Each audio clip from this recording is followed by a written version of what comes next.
दोस्तों, मार्केट का माहौल आजकल कुछ ऐसा है जैसे घर की छत पर रंगीन लाइटें लगी हो लेकिन नीचे कमरों में अंधेरा पसरा हो। ऊपर से देखने पर हर तरफ तेजी की चमक दिखती है। सेंसेक्स हाई के बिल्कुल करीब है। बड़े स्टॉक्स टीवी स्क्रीन पर हरे दिखते हैं और सोशल मीडिया पर लोग नई ऊंचाइयों की बात करते नहीं थक रहे हैं। लेकिन जब रिटेल इन्वेस्टर अपने पोर्टफोलियो की तरफ देखते हैं तो दिल बैठ जाता है। कई स्टॉक साल भर में 20 से 60% तक पिट गए और पोर्टफोलियो हर दिन पिछड़ता जा रहा है।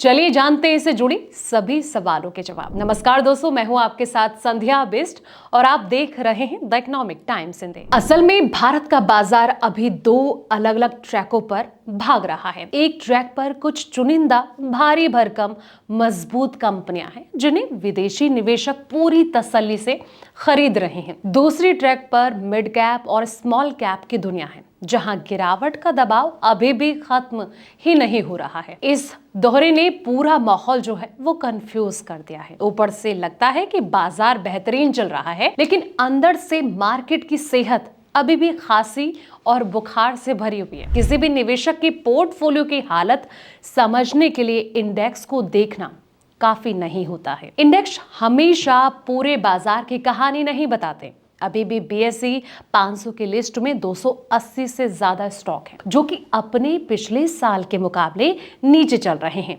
इनमें से 100 से ज्यादा तो सीधे सीधे बियर जोन में हैं, यानी कि 20% से भी ज्यादा गिर चुके हैं। यानी कि दोस्तों तस्वीर साफ है कि कुछ गिने चुने दिग्गज कंपनियां ऊपर खींच रही है लेकिन बाकी बाजार उनकी गति का साथ दे रहे हैं और कहीं ना कहीं साथ कई लोग नहीं दे पा रहे। खास करके मिड कैप और स्मॉल कैप सेगमेंट में गिरावट उसी तरह चिपकी हुई है जैसे बरसात में कीचड़ जूते से हटने का नाम ही नहीं लेता। रिटेल इन्वेस्टमेंट की सबसे बड़ी दिक्कत यही है कि वो बड़ी कंपनियों के बजाय मैक्सिमम होर्डिंग छोटे स्टॉक में रखते हैं।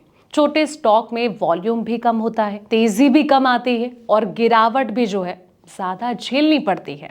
तो इस बार वैल्यूएशन चढ़े हुए थे, फायदे उम्मीद से कम और साथ ही हर खबर न्यूज पर बिना सोचे बिकवाली हो गई। इसलिए पोर्टफोलियो की हालत जो है वो बिगड़ी और कहीं ना कहीं सेंसेक्स की तेजी का कोई फायदा उन्हें मिला ही नहीं। जब आप पूरे बाजार के मिड और स्मॉल स्पेस में जाते हैं तो तस्वीर बिल्कुल दूसरी निकलती है। कई सेक्टर्स अभी भी रिजल्ट के मामले में कमजोर हैं।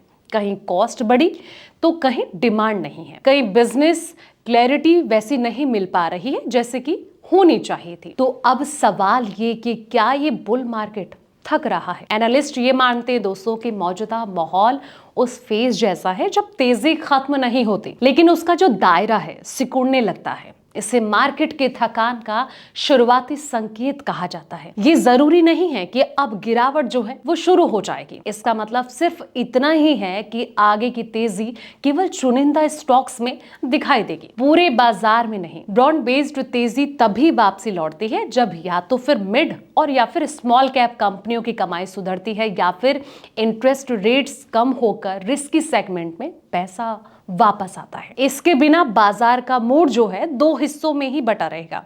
ये समय आक्रामक होने का नहीं होता है बल्कि अनुशासन रहना है। कई स्टॉक सिर्फ इसलिए सस्ते लग रहे हैं क्योंकि वो गिरे हुए हैं, लेकिन गिरे हुए स्टॉक्स हमेशा मौके नहीं होते। इनमें सबसे पहले उन कंपनियों की तरफ झुकाव रखें जिनकी कमाई स्थिर है, जिनका कर्ज मैनेज किया जा सके और जिनका बिजनेस आने वाले 2 से 3 साल तक साफ दिख रहा है।